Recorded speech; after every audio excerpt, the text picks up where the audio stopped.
You're welcome. Hey hello viewers, मैं हूं नैना and आप देख रहे हैं बी नॉलेजेबल। तो यार, अगर आपने अभी तक हमारे चैनल को सब्सक्राइब नहीं किया तो प्लीज़ सब्सक्राइब कर लीजिए और नीचे एक रेड बेल आइकन आ रहा होगा, उसको भी प्रेस कर लीजिए। तो कैसे हैं आप सब लोग? उम्मीद करती हूँ आप सब लोग बढ़िया होंगे, मज़े में होंगे। तो आज का ये वीडियो होने वाला है definition of C language and history of C language के ऊपर। Let's go! तो यार वीडियो को स्टार्ट करते हैं बिना देरी किए हुए। So, definition of C language. C is a programming language developed by Dennis Ritchie at AT&T American Telephone and Telegraph. जो C है वो एक प्रोग्रामिंग लैंग्वेज है जो कि डेनिस रिची ने डेवलप करी थी AT&T बेल लैबोरेटरीज में इन 1972 में in Murray Hill New Jersey USA, which stands for United States of America. Nice. अब हिस्ट्री ऑफ सी लैंग्वेज क्या है? इनिशियली सी वॉज डेवलप्ड और designed for programming in the operating system called Unix, which stands for uniplexed information computing system, which is a multi user OS that is also virtual and can be implemented across a wide range of platforms. जो C language है वो initially develop करी गई थी और design की गई थी प्रोग्रामिंग करने के लिए यूनिक्स ऑपरेटिंग सिस्टम में, जो कि एक मल्टी यूज़र OS है। यूनिक्स ऑपरेटिंग सिस्टम एक मल्टी यूज़र ऑपरेटिंग सिस्टम है जो कि इम्प्लीमेंट करा जा सकता है बहुत ही ज़्यादा, मतलब डेस्कटॉप लैपटॉप्स में बहुत ज़्यादा अच्छी तरीके से वाइड रेंज में इम्प्लीमेंट किया जा सकता है। Okay. Okay. After the advent of C language, the whole Unix operating system was rewritten using it. तो जो C का एडवेंट हुआ उसके बाद यूनिक्स ऑपरेटिंग सिस्टम को दोबारा से रीराइट किया गया। It was developed to overcome the problems of previous languages such as BCPL. BCPL stands for Basic Combined Programming Language, designed by Martin Richards. तो जो ये BCPL लैंग्वेज है ये मार्टिन रिचर्ड्स ने इन्वेंट करी थी at Cambridge University. Okay. C programming language is considered as the base of other programming languages. C can be defined by the following ways. तो जो सी लैंग्वेज है वो मानी जाती है अदर प्रोग्रामिंग लैंग्वेजेस का बेस। क्यों मानी जाती है? क्योंकि देखते हैं यहाँ पे C as a mother language. C को मदर लैंग्वेज क्यों कहा जाता है? क्योंकि C language is considered as the mother language of all the modern programming languages because most of the compilers like IVMS, kernels, etc are written in C language. तो जो most of the compilers है वो सी language में ही लिखे गए हैं, जैसे IVMS, colonel's, okay. And most of the programming languages like C++, Java, C#, etc follow C syntax. तो जो ये most of the programming languages है, बहुत सारी प्रोग्रामिंग लैंग्वेजेस हैं, मतलब 2-3 ऐसी प्रोग्रामिंग लैंग्वेजेस है जैसे C++, Java, C#, ये C सिंटैक्स फॉलो करती हैं। तो अब आते हैं नेक्स्ट पेज पे, which is here. C as a system programming language. A system programming language is used to create system software. जो सिस्टम प्रोग्रामिंग लैंग्वेज होती है वो सिस्टम सॉफ्टवेयर क्रिएट करने के लिए यूज करी जाती है। C language is a system programming language because it can be use to do low level programming. C language एक लो लेवल लैंग्वेज मानी जाती है क्योंकि ये प्रोग्रामिंग करती है ड्राइवर एंड कर्नल्स में, okay. That's right. It is generally used to create hardware devices, operating systems, OS, drivers, kernels, etc. तो ये जनरली यूज होती है हार्डवेयर डिवाइसेस को क्रिएट करने के लिए। It can be use for internet programming like Java, net, PHP। तो जो इंटरनेट प्रोग्रामिंग के लिए भी इसका यूज किया जाता है। And now C as a procedural language. इसको प्रोसीजरल लैंग्वेज भी बोलते हैं। क्यों? A procedure is known as a function, method, routine और सब रूटीन। जो प्रोसीजर होता है वो फंक्शन, मेथड, रूटीन और सब रूटीन भी ये कहलाता है। इसको हम इन नाम से भी जानते हैं। A procedural language specifies a series of the steps for the program to solve the problem.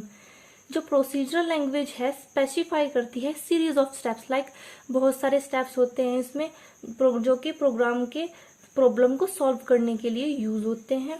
A procedural language breaks the problem into functions, data structures etc. जो प्रोसीजरल लैंग्वेज होती है वो प्रोग्राम को ब्रेक करती है functions and data structures में. C as a structure programming language. A structured programming language is a subset of the procedural language. जो structured programming language है वो इसका procedural language का एक extension है, इसी से ही ये मतलब extend करी गई है. Oh my God! Wow! Structure means break a problem into parts or blocks so that it may be easy to understand. Structure means break a problem means जो structure होता है उसका जो मीनिंग होता है वो होता है किसी भी प्रॉब्लम को ब्रेक करना पार्ट्स और मतलब ब्लॉक्स और फंक्शंस में. Like in the C language we break the program into parts using functions. जो सी लैंग्वेज है उसमें हम प्रोग्राम को पार्ट्स में मतलब ब्रेक करते हैं यूजिंग फंक्शंस का यूज करके. It makes the program easier to understand and modify. ये प्रोग्राम को easy to understand and modify करने के लिए बहुत ही ज़्यादा यूजफुल होता है. C as a mid level programming language. C को मिड लेवल प्रोग्रामिंग लैंग्वेज के नाम से भी हम जानते हैं क्योंकि C is considered as a middle level programming language because it supports the features of both low level and high level languages. ये दोनों के फीचर्स को सपोर्ट करती है, low level and high level दोनों के ही फीचर्स को सपोर्ट करती है. You got it, dude. Yeah, now next come to the next point. C language program is converted into assembly code. It supports pointer arithmetic low level, but it is machine independent. C language program को assembly code में convert करती है. It supports pointer arithmetic means low level को ये support कर दिया, but it is machine independent. फिर भी ये मशीन इंडिपेंडेंट है, लाइक क्योंकि ये मतलब मशीन इंडिपेंडेंट का मीन्स होता है इसमें फीचर है हाई लेवल लैंग्वेजेस के. A low level language is specific to one machine is equal machine dependent. जो लो लेवल लैंग्वेज होती है वो एक ही मशीन के लिए स्पेसिफिक होती है. लाइक अगर हम मतलब किसी भी कंप्यूटर में कोई भी प्रोग्राम कर रहे हैं लो लेवल में और उसे अदर कंप्यूटर में रन कराना चाहते हैं उसके कोड को, तो वो रन नहीं होगा. मोस्ट ऑफ द केसेस में ऐसा होता है. A high level language is not specific to one machine is equal machine independent. जो हाई लेवल लैंग्वेज होती है वो सिर्फ एक ही मशीन के लिए मतलब स्पेसिफिक नहीं होती है, वो हर एक मशीन में उसका कोड रन हो जाता है easily. Wow! Now C syntax क्या होता है, मतलब बेसिक सी सिंटेक्स कैसे होता है जब हम प्रोग्राम बनाते हैं. Hash include stdio.h. ये एक हेडर फाइल है जिसमें ये जो हैश सिंबल है इसको प्री प्रोसेसर डायरेक्टरी बोलते हैं हम लोग, और जो इंक्लूड है ये प्री प्रोसेसर कमांड के नाम से जाना जाता है. और जो stdio.h है ये स्टैंडर्ड इनपुट आउटपुट को इंक्लूड करता है हमारे मतलब इसमें प्रोग्राम में जो सी का प्रोग्राम होता है. Hash include conaio.h. फिर हैश इंक्लूड conaio.h जो होता है ये होता है कंसोल इनपुट आउटपुट. जो कंसोल इनपुट आउटपुट मीन्स जब हमारा कोड एग्जीक्यूट होता है आउटपुट स्क्रीन पे, तो जो हमें मतलब कोड को एग्जीक्यूट कराता है उस पर, तो ये है conaio.h ही है जिसकी वजह से वहाँ पे हमारा प्रोग्राम हमें शो होता है मतलब आउटपुट. Yes! फिर हम मेन फंक्शन, यहाँ से हमारे प्रोग्राम का कंपाइलेशन स्टार्ट होता है.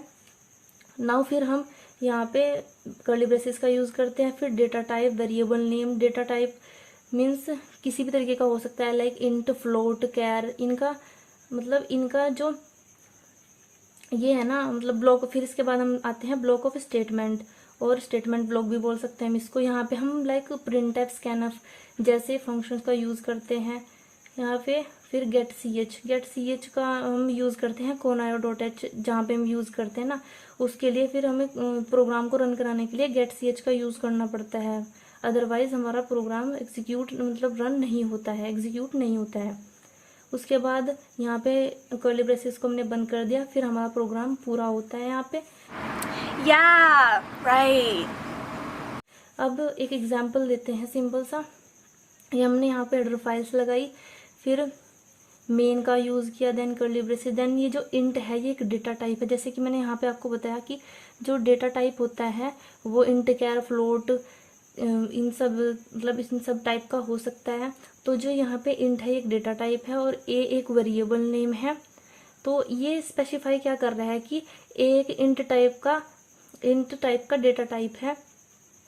और printf enter the value of A, जो printf फंक्शन है ये stdio.h जो ये मतलब लाइब्रेरी फाइल्स है, और इसको हम वो भी बोल सकते हैं प्री प्रोसेसर डायरेक्टिव है मतलब।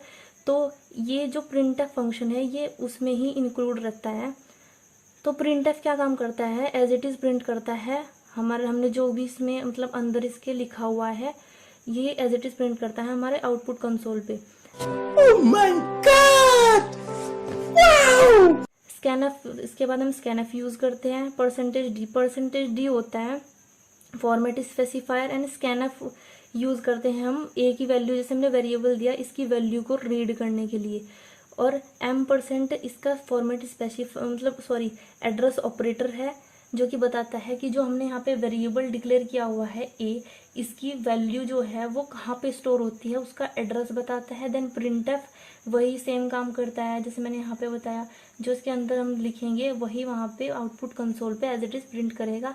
तो फिर हमने यहाँ पे क्या लिया, ये एक \n लिया। ये क्यों लिया, क्योंकि एक न्यू लाइन कैरेक्टर होता है और न्यू लाइन को ऐड करता है हमारे आउटपुट में। ओके फिर गेट ch, और ये प्रोग्राम यहाँ पे कंप्लीट हुआ। फिर इसका आउटपुट देखते हैं। एंटर द वैल्यू ऑफ ए, ये एज इट इज़ प्रिंट हो गया। हमने यहाँ पे 5 डाल ली रेंडमली। फिर इसके बाद ये जो स्टेटमेंट है ना, नेक्स्ट स्टेटमेंट, ये यहाँ पे एग्जीक्यूट ना होने की बजाय यहाँ पे एग्जीक्यूट क्यों हुआ, मतलब ये यहाँ पे क्यों आया, यहाँ पे आता वरना ये जो हमने न्यू लाइन कैरेक्टर ऐड किया उसकी वजह से ये यहाँ पे हमें शो हो रहा है। So that is why. Okay, ये था हमारा आज का टॉपिक। ये तो सिर्फ इसी के इंट्रोडक्शन की मतलब मैंने वीडियो बनाई थी। अब जो ये मैंने इसमें जितने भी टॉपिक्स आपको बताए हैं इनको हम डीपली पढ़ेंगे नेक्स्ट वीडियोस में। ओके